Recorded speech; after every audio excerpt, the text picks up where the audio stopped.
नमस्कार विद्यार्थी मित्रांनो, क्रिएटिव्ह मॅथ्स मराठी या आपल्या लाडक्या युट्यूब चॅनलमध्ये पुन्हा एकदा तुमच्या सगळ्यांचं सहर्ष स्वागत आहे. चर्चा करतोय आता नववी गणित भाग 2 वरती आणि नववी गणित भाग 2 चं तिसरं प्रकरण, ज्या प्रकरणाचं नाव आहे त्रिकोण. आणि त्रिकोण या प्रकरणातला सराव संच 3.5 आज आपण बघणार आहोत. ओके, तर बघा मित्रांनो, या ठिकाणी सराव संच 3.5 बघण्याच्या अगोदर एक महत्वाची गोष्ट आपण लक्षात ठेवणं गरजेचं आहे की समरूप त्रिकोण म्हणजे काय. बघा, आता यामध्ये समरूप त्रिकोण, आता हा पहिला प्रश्न आपण बघूयात, पण पहिला प्रश्न बघण्याच्या अगोदर काही महत्वाच्या संकल्पना माहिती पाहिजेत. समरूप त्रिकोण म्हणजे काय. बघा, समरूप या शब्दाचा अर्थ काय माहितीये का, सारखं. पण एकरूप म्हणजे कसं, एकत्र तंतोतंत जुळणारे. म्हणजे जर दोन त्रिकोण जर एकरूप असतील आणि समरूप असतील तर याच्यात काय फरक असतो. बघा, दोन त्रिकोण एकरूप म्हणजे बाबा हा आणि हा त्रिकोण, हे दोन त्रिकोण एकरूप आहेत ना.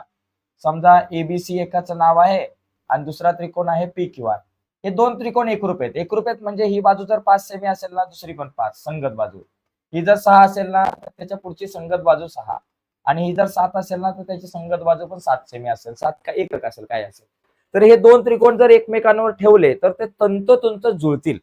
याला आपण एकरूप त्रिकोण म्हणतो. हे झाले एकरूपतेचं उदाहरण. एकरूप एकरूप त्रिकोणाचं वैशिष्ट्य काय, सगळे संगत कोण एकरूप असतात. हा 50 अंशाचा तर हा 50 अंशाचा, हा 60 अंशाचा तर हा 60, हा 70 असेल तर हा 70, जे काय असेल. ओके, आणि दुसरा सगळ्यात महत्वाचा मुद्दा, बाजू पण एकरूप असतात. ही 7 तर ही 5 तर ही पण 5, ही 6 तर ही 6, ही 7 तर ही 7.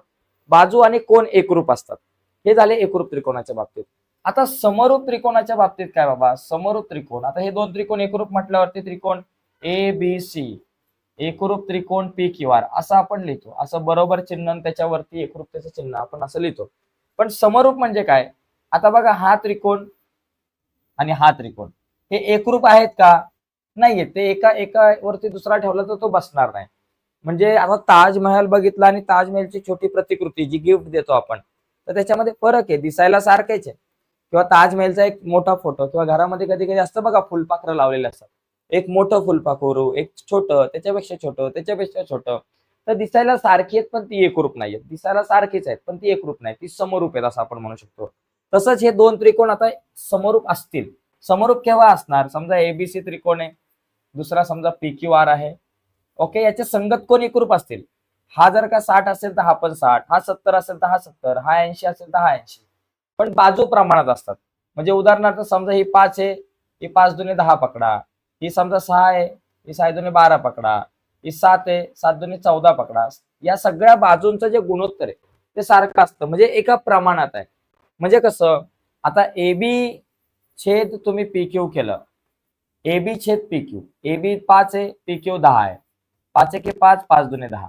बीसी छेद क्यू आर केलं, बीसी भागिले क्यू आर केलं, तर आपल्याकडे काय मिळतं, बीसी भागिले क्यू आर केलं, बीसी 6 आहे, क्यू आर 12 आहे. 6 एके 6, 6 दुने 12. आणि एसी भागिले पी आर केलं, एसी छेद आपण जर का पी आर केलं तर एसी आपल्याकडे 7 आहे, पी आर 14 आहे. 7 एके 7, 7 दुने 14. बघा, सगळ्यांचा गुणोत्तर 1/2, 1/2, 1/2 आलं.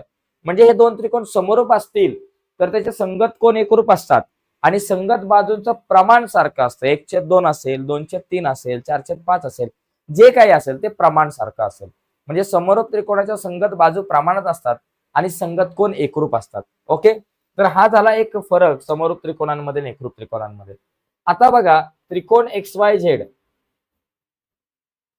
समरूप त्रिकोण एल एम एन असेल, हे दोन त्रिकोण समरूप आहेत.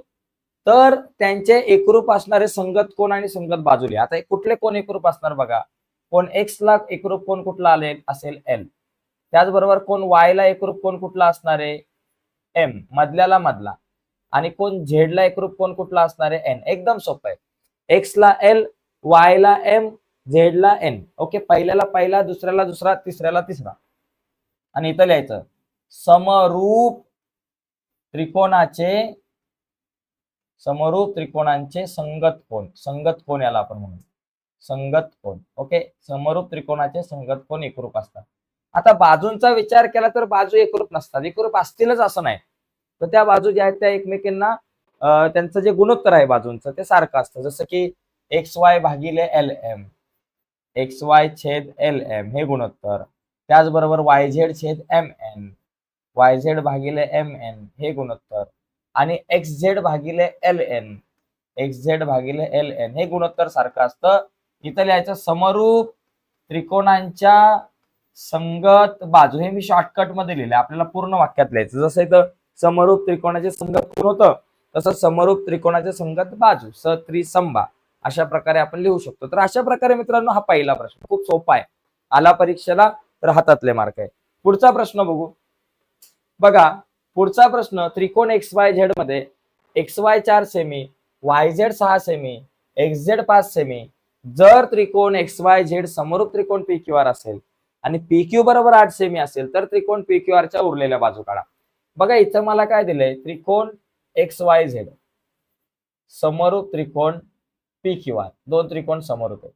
आता इथं बाजूंचा विषय, दोन त्रिकोण समरूप असेल तर त्याच्या संगत बाजूंचा गुणोत्तर सारखं असतं, प्रमाणात असतात. मग आपण लिहू बाबा, चला XY जी बाजू आहे, XY ला संगत आहे PQ, YZ ला संगत आहे QR आणि XZ ला संगत आहे PR. झालं. इथं लिहायचं समरूप त्रिकोणांच्या संगत बाजू. आता जे काय दिलंय ते आपण लिहू. XY किती बाबा, XY 4 आहे, माहिती लिहायचं XY च्या जागेवर 4. PQ माहितीये का आपल्याला, PQ 8 आहे बरोबर. YZ किती 6 आहे भागिले QR आपल्याला माहिती नाहीये. XZ माझ्याकडे 5 सेमी आहे आणि PR आपल्याला काढायचं बरोबर. आता QR आणि PR मला या ठिकाणी काढायचंय, PQ माहितीये. आता 4 आणि 8 बघा, 4 भाग जाईल, 4 1 4, 4 2 8 बरोबर 6 भागिले QR आणि बरोबर 5 भागिले PR. आता आपण काय करू, QR आणि PR काढण्यासाठी या 1/2 चा वापर करू. कसं, 1/2 बरोबर 6/QR आणि पलीकडं 1/2 बरोबर 5 भागिले PR असं आपण लिहू शकतो बरोबर. 1/2 बरोबर 6/QR आणि 1/2 बरोबर 5/PR. आता तिरकस गुणाकार, QR गुणिले 1 QR आणि 6 2 12, 12 सेंटीमीटर झालं. PR गुणिले 1 PR आणि 5 गुणिले 2 10 सेंटीमीटर. तर अशा प्रकारे हा प्रश्न आपल्याला सोडवता येईल, एकदम सिंपल आहे. बघा पुढच्या वर्षी आता 10वीला या समरूप त्रिकोणाच्या संकल्पनेचा खूप फायदा आहे. ओके, खूप उपयोग आहे, त्याच्यामुळे या संकल्पना नीट समजून घ्या. पुढचा प्रश्न बघा. पुढचा या ठिकाणी एक प्रश्न आहे, याच्यामध्ये काय दिलंय, तिसरा आणि शेवटचा प्रश्न. समरूप त्रिकोणांच्या जोडप्यांची किंवा जोड्यांची कच्ची आकृती काढायची, आपल्याला कच्ची आकृती काढायची. त्रिकोणांना नावे द्या, त्यांचे संगत कोण सारख्या खुणांनी दाखवा, त्रिकोणाच्या संगत बाजूंच्या लांबी प्रमाणात असलेल्या संख्यांनी दाखवा. आता उदाहरणार्थ आपण चला 2 काढू. समरूप त्रिकोण हा समजा हा एक त्रिकोण आहे, समजा ABC नाव दिलेलं आहे ABC, आणि दुसरा एक त्रिकोण काढू PQR बरोबर. आता एक काम करू, त्यांचे कोण सारख्या खुणांनी दर्शवायचे. चला A कोण आणि P कोण एकरूप असणारे संगत कोण. त्याच्यानंतर हा स्टारवाला B, हा स्टारवाला अशा प्रकारचा Q, B ला एकरूप Q असणार आहे. आणि त्याच्यानंतर मग अशा प्रकारे अजून ह्याला कसं दाखवा, असा दाखवा. हा एक कोण आहे, हे 3 कोण जे आहे संगत कोण एकमेकांना एकरूप आहे, सारख्या कोणांनी आपण दाखवले. आता काय सांगितलंय, त्या त्रिकोणांच्या संगत बाजूंची लांबी प्रमाणात असलेल्या संख्यांनी, म्हणजे ते प्रमाण सारखं असलं पाहिजे. उदाहरणार्थ समजा इथं मी पकडले 10, मग इथे 10च्या निम्मे 5 पकडा बरोबर. इथं पकडले समजा मी 16, तर इथं 16च्या निम्मे 8 पकडा. इथं पकडले 14, तर 14च्या निम्मे 7 पकडा. म्हणजे प्रमाण 2:1 वगैरे असं येईल. तर अशा प्रकारे तुम्हाला आकृती काढायची. तुम्ही यापेक्षा वेगळी पण आकृती काढली तरी चालू शकते, पण ही अशा प्रकारे मी काढलेली आहे. ठीक आहे. तर बघा मित्रांनो, या ठिकाणी अशा प्रकारे आपण हा सराव संच 3.5 बघितलेला आहे. शेवटचा सराव संच होता. यानंतर पुढच्या व्हिडिओमध्ये आपण काय करू, आपला संकीर्ण प्रश्न संग्रह जो 3 आहे तो आपण बघूयात. ओके, म्हणजे सगळा भाग आपला कंप्लीट होईल आणि नंतर मग आपण आपलं चौथं प्रकरण जे आहे ज्याच्यामध्ये त्रिकोण रचना आहे त्यावरती चर्चा करू. तर आजच्या या व्हिडिओमध्ये मित्रांनो इथंच थांबूयात. नक्कीच व्हिडिओ आवडले असेल तुम्हाला तर व्हिडिओला लाईक करा. नवीन असाल तुम्ही आपल्या युट्यूब चॅनलवर आणि अजूनपर्यंत तुम्ही आपला चॅनल सबस्क्राईब नसेल केला तर मित्रांनो आत्ताच आपला चॅनल सबस्क्राईब करा आणि त्या बाजूला असलेलं बेलचं बटन सुद्धा दाबा, जेणेकरून मी अपलोड केलेल्या प्रत्येक नवीन व्हिडिओची नोटिफिकेशन सगळ्यात अगोदर तुमच्यापर्यंत पोहोचेल.